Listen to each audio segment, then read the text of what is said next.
You're listening to the Doctor Is In podcast, brought to you by MartinClinic.com. During the episode, the doctors share a lot of information. As awesome as the info may be, it is not intended to diagnose, cure, treat, or prevent any disease. It's strictly for informational purposes.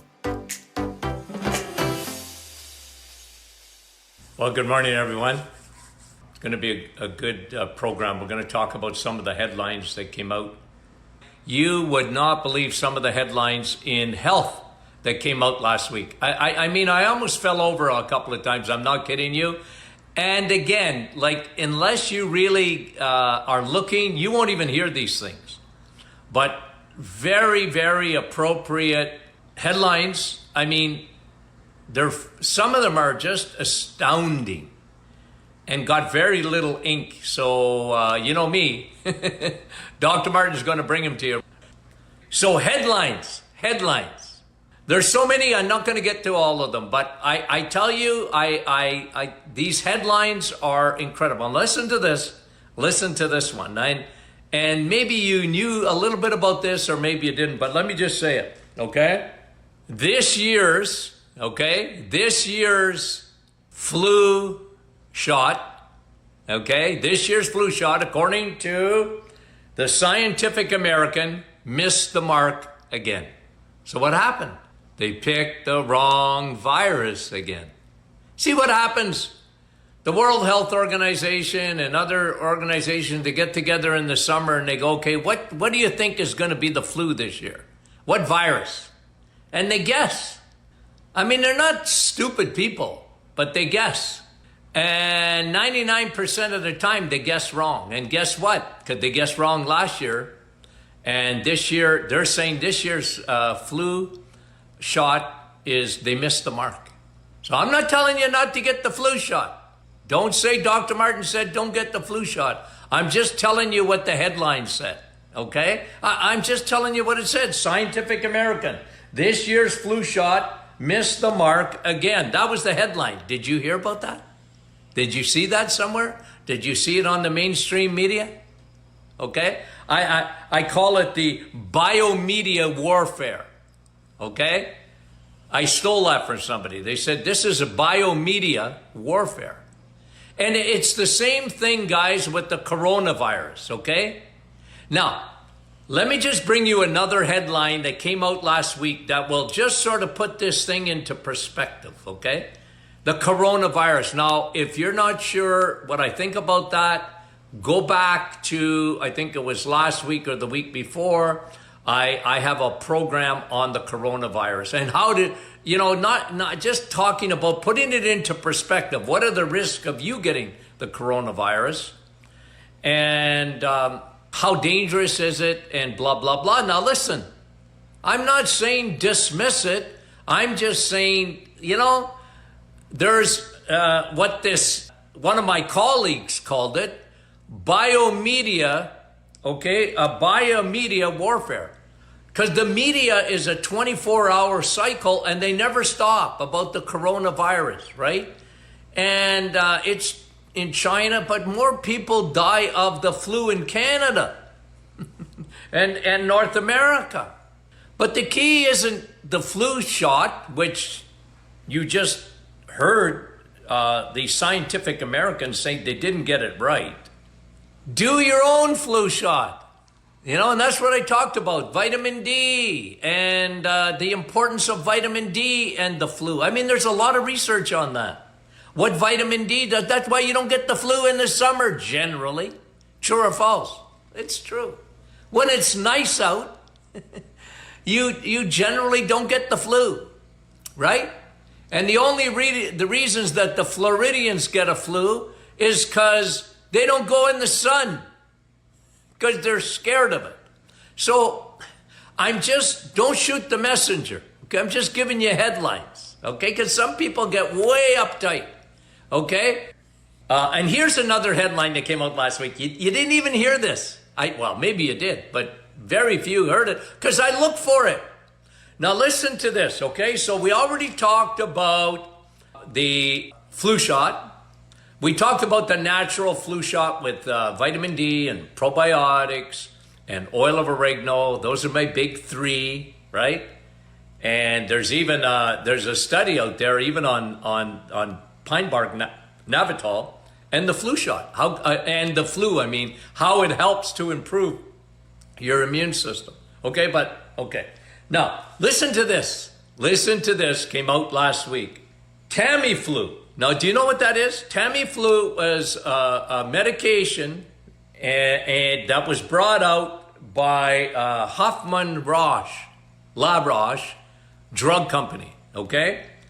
And according to a whistleblower, listen to this, okay? Just came out. According to a whistleblower, they said that they built or fraudulently got the U.S. government and states in the U.S.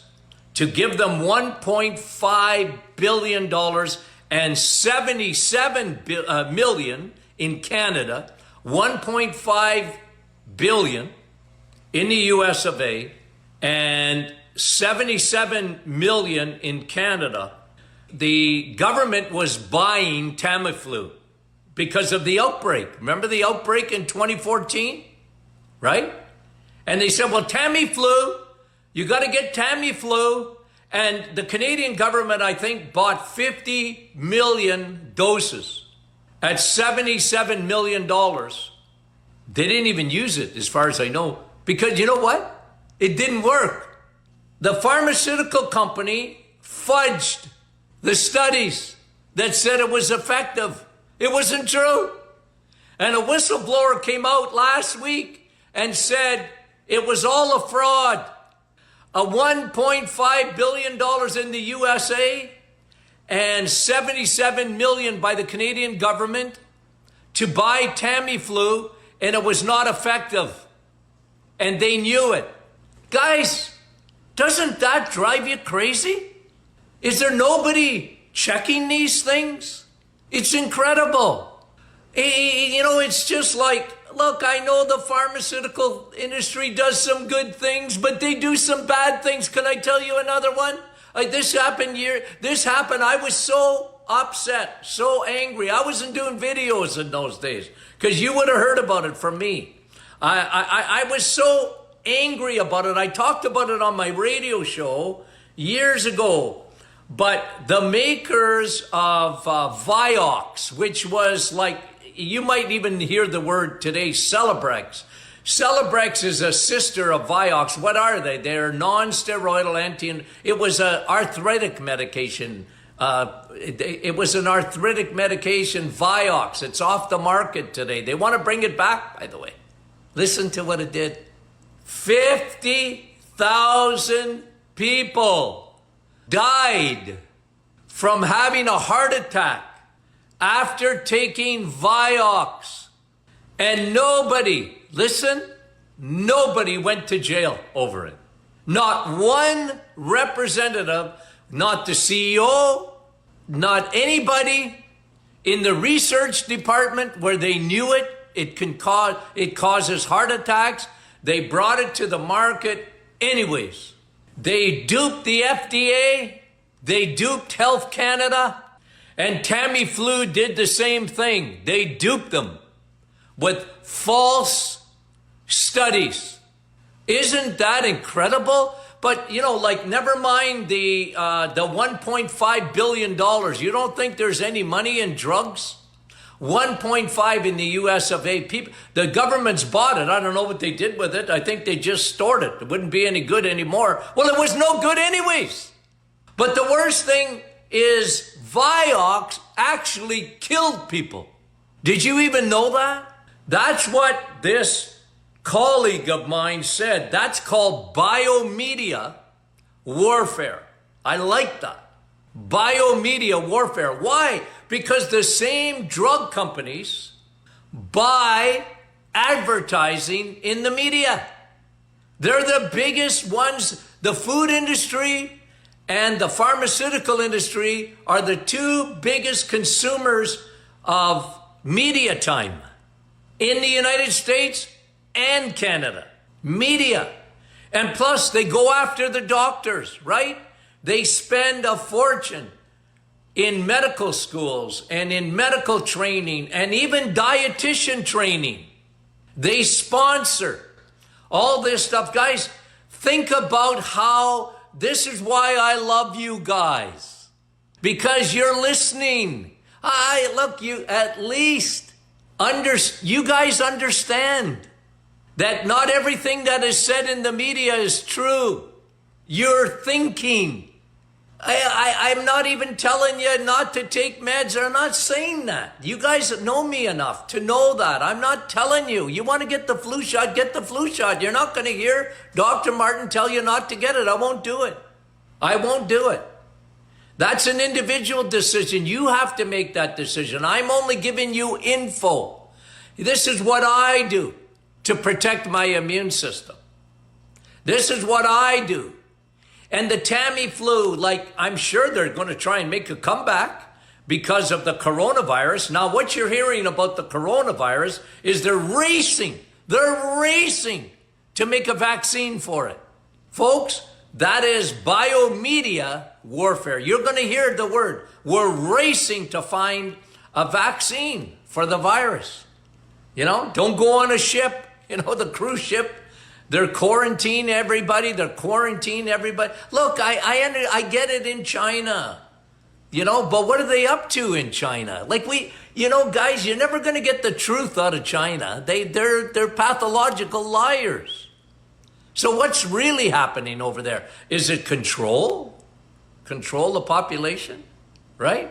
Is it due partially to the uprising in Hong Kong? And now, the China government, they're doing everything they can to take care of the coronavirus. And now you never hear anything more about Hong Kong, right? And look, I'm not a conspiracy guy. I don't know. I'm only giving you some ideas of why that they manufacture this disorder. I don't know. How dangerous is it? Well, I just want to look at the facts. I look at it. Look, I know people die, but the people die of the flu. The only way you can die of a flu is you have to have a compromised immune system or a pre-existing condition. That's what makes you so susceptible to this, to any flu, to any bug, any virus. And I've talked to you about in the past is how sepsis, how that happens and why we see so much of it. And cellulitis and why we see so much of it, the overuse of antibiotics and things like that. Guys, I am here to give you information so that you can make some decisions, okay? You got it? So I'm just giving you headlines, guys. I'm giving you headlines to want. Now, I'll give you another headline, okay? In 12 days, this is another headline. Let me read it to you. In 12 days, this really struck me, okay? This struck me. I want to read the exact headline. It only takes, here it is. Sugar, listen to this one, guys. Listen to this one. Sugar alters brain chemistry in just 12 days. Sugar, like cocaine, alters your brain chemistry in just 12 days. It alters, here's the headline, okay? No, that was the headline, but here's underneath the story, okay? Here's underneath the story. It alters, so sugar, and guys, the worst sugar is high fructose corn syrup. Sugar alters brain chemistry in 12 days, alters the reward processing circuitry in your brain in 12 days. It changes.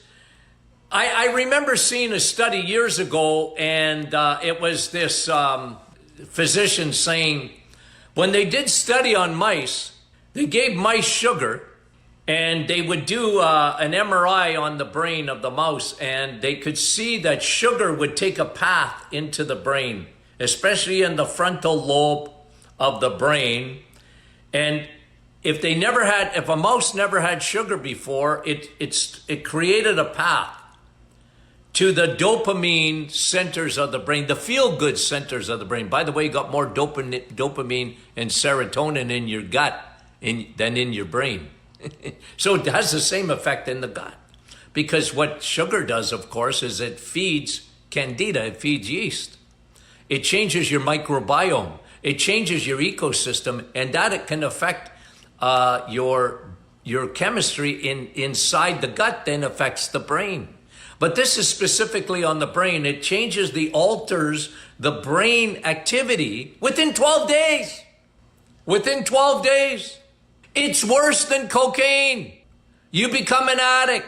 The food industry knows that. They add sugar to everything. You can't even have ketchup without adding that much sugar in a bottle. That much sugar in ketchup is, that much of the ketchup in a bottle of ketchup is sugar, pure sugar. It hooks you guys. And now they know why it hooks you, because it takes like a path, and then every time you have it, it goes back to that same path. And what this one lady physician was saying, this is years ago when I saw this on a study of a mouse, it actually does the same thing as cocaine. So once you take cocaine once, it creates a path in your feel-good centers of the brain. You go, oh, wow. Then your brain says, hey, give me that again, man. I like that. And then you do it again and again. And it creates in the forest of your brain a complete path. And now you need very little to go straight down that path to your brain, and it affects your dopamine. Guys, isn't that incredible?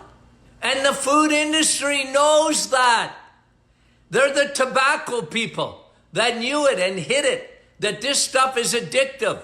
Let me give you another headline. It'll go directly with this. Okay? The number one fruit in North America. You know what I want to know to you what the number one fruit intake is in North America. Okay? Canada and the USA. What is the number one fruit choice? You know what the number one fruit choice is in North America? I went and got it just for this headline. It's orange juice. It's not the oranges. It's orange juice. Number one choice of North Americans. It ain't blueberries, it ain't grapes. It's orange juice. And guys, listen to me. This is Tropicana, just a little wee one. Never. This is the number one choice. Orange juice. Guys, God never meant you to drink juice. He meant you to eat fruit. Don't drink juice. Because let me read it to you. I'm just going to read to you the nutrition facts. Okay? Now listen. Sugars. This is a little one. Okay? Little Tropicana. This would be, it is, how many? It's 236 milliliters. Okay? I had 500 milliliters of water this morning already.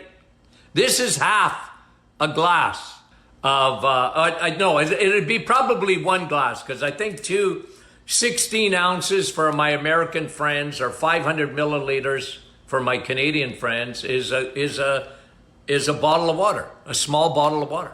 This is 236, half, a little bit more than half. You know how much sugar? Look, okay, how much sugar? 22 grams. 22 grams of sugar. That is 7 teaspoons of sugar in this. 7 teaspoons of sugar in that. Plus, okay, 26 grams of carbs. 22 grams of pure sugar. 26 grams of carbohydrates, which are going to be sugars in 5 seconds. Guys, why don't you give your kids a Pepsi? What's the difference? There's no difference. It's the number one choice. Orange juice is the number one choice. Do you know how many seniors have orange juice every morning and I try and talk them out of it? Isn't it incredible? Guys, you know what that does to you? You see, you were never meant to drink juice. You can have an orange because God surrounded your orange with fiber, okay? And there's some fiber in this, but not enough. In nature, you eat a fruit. You have an apple, You have grapes or you have a banana. There's fiber in there. You have it. Don't make it into a juice. That's why on Dr. Martin's Perfect Smoothie, you only get to use a few berries in there, like blueberries, okay? Or strawberries or raspberries. But you don't put banana and, put everything into the thing. Don't do that. It's too sweet. Don't make a juice out of that. That's why I love cream and not milk. So the number one choice, orange juice. And how many kids are weaned on apple juice or orange juice or whatever? Guys, you get a baby or whatever, as soon as they come off the breast, give them water. They don't need juice. It ain't good for them. Not even a bit. There isn't a mother in the world that at 2 years old, here, son, here, little sweetie, here's some Pepsi, have a Coke. But yet they give them orange juice or apple juice.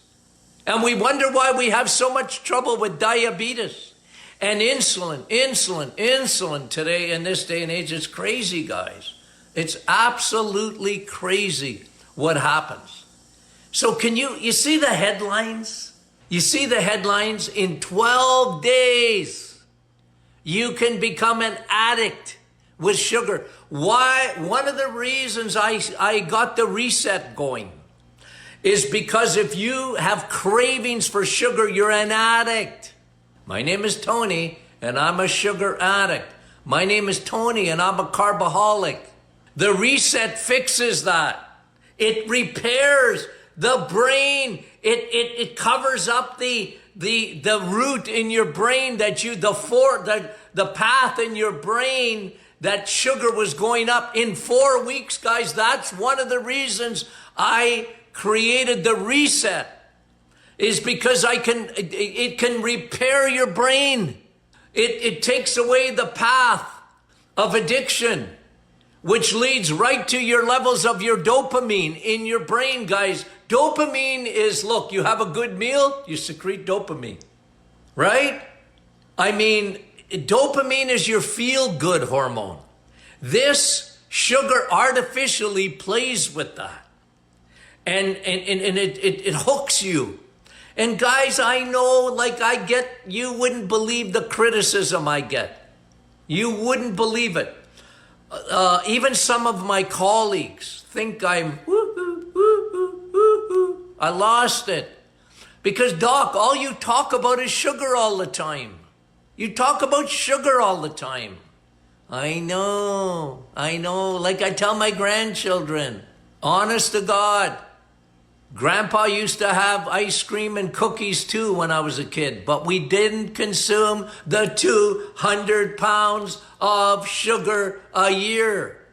That's what happens. A dump truck could come to your house full of sugar and empty the back part of the dump truck into your house, and that's how much sugar we're consuming as North Americans. You see the problem with that? It is absolutely craziness. So guys, that's where I'm in, man. And it's already half an hour into this podcast, and I didn't even hit half the headlines. I guess I'm going to have to do some more. You wouldn't believe the headlines that came out last week. You wouldn't believe it. It's just astounding to me. And you don't hear about this. Did you hear that you could change your brain chemistry in just 12 days? I know they're talking about the opioid crisis in Canada and the United States, and indeed it is. It is. But what's worse? What's worse is the crisis of sugar in our diet. It's killing us. It's making us addicts. You've reached the end of another Dr. is In podcast with your hosts, Dr. Martin Jr. and Sr. Be sure to catch our next episode, and thanks for listening.